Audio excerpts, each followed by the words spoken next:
Nationwide, the Philippines faces several issues when it comes to the educational system, first of which is the quality of education. A year after the coronavirus pandemic sent the Philippines into a months-long lockdown, classrooms across the country remain empty and children are still stuck at home. A blended learning program involving online classes, printed materials, and lesson broadcasts on television and social media was launched on October. On these current issues, is it increase or decrease the quality of education in new normal? There are problems and difficulties of a student in the new normal education. First is the technological and technical difficulties. Under of it is the poor internet connectivity.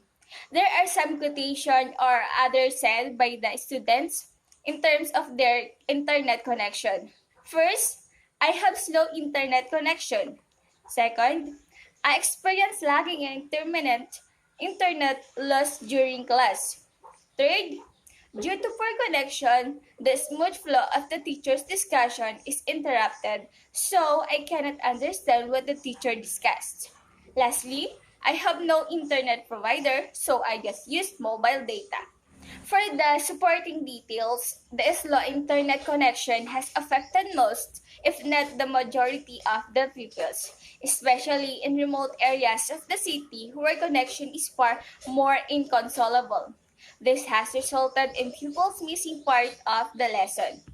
Second, some pupils don't have a luxury of having laptops or tablets and internet providers. Some use their mobile data on the phone to connect to their online class.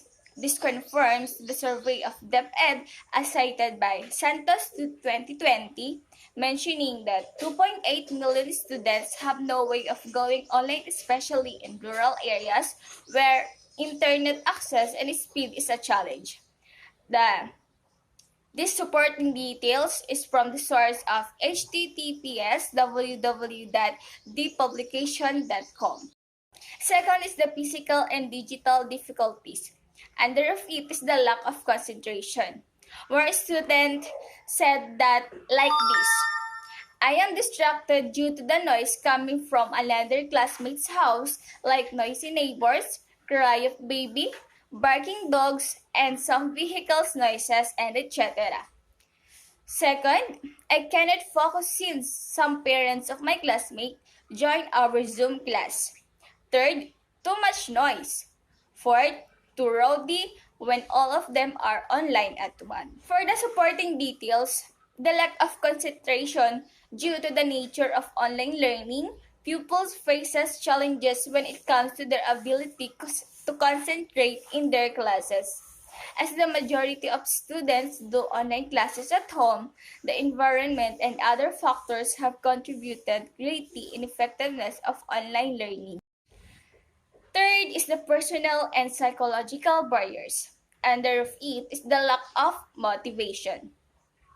Most students said like this, I run around and don't like to study online since the ambience is inviting me to just play and relax.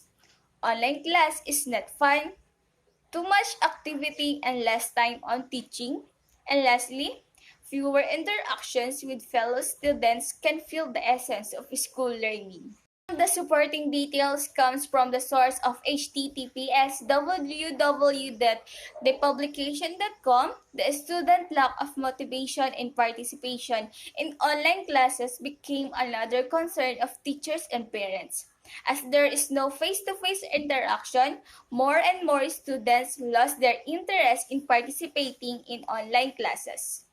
From the research, which is the COVID-19 pandemic through the lens of education in the Philippines, the new normal, online learning is often stigmatized a weaker option that provides a lower quality education than in-person face-to-face learning by Hodge et al.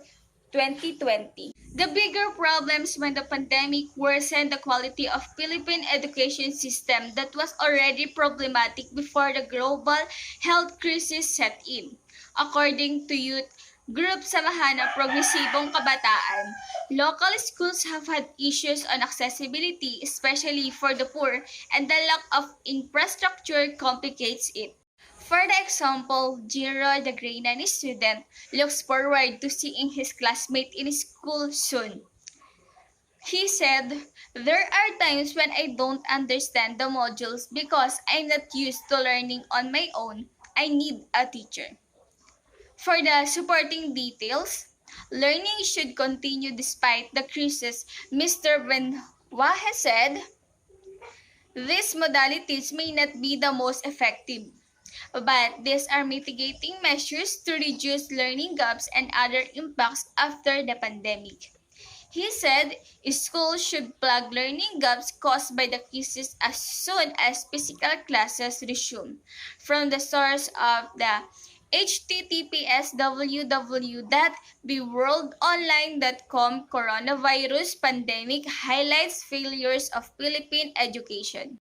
From the ASEAN Post, from the article Philippines Crisis Education, surveyed respondents expressed varied concerns regarding online learning, including money for phone load, lack of gadgets, bad internet, difficulties understanding lesson taught online, parents' lack of time to spend with children on schoolwork, inability for children to focus during online classes, and parents' lack of familiarity with the lessons. From the articles lags behind in acting on remote learning problems amid pandemic, Education Secretary Leonor Briones called the modules the backbone of distance learning.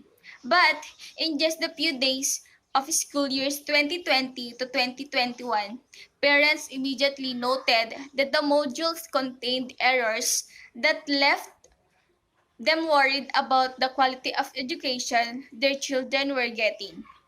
Teachers conducting online classes, meanwhile, found that nearly half of their students never got a chance to show up for class due to issues with internet connection.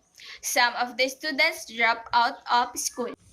For summing up all of the proofs and articles that we can see, and also we observe that the new normal can decrease the quality of education. We also observed that the face-to-face learning is much better than online or blended learning. That's all, and thank you.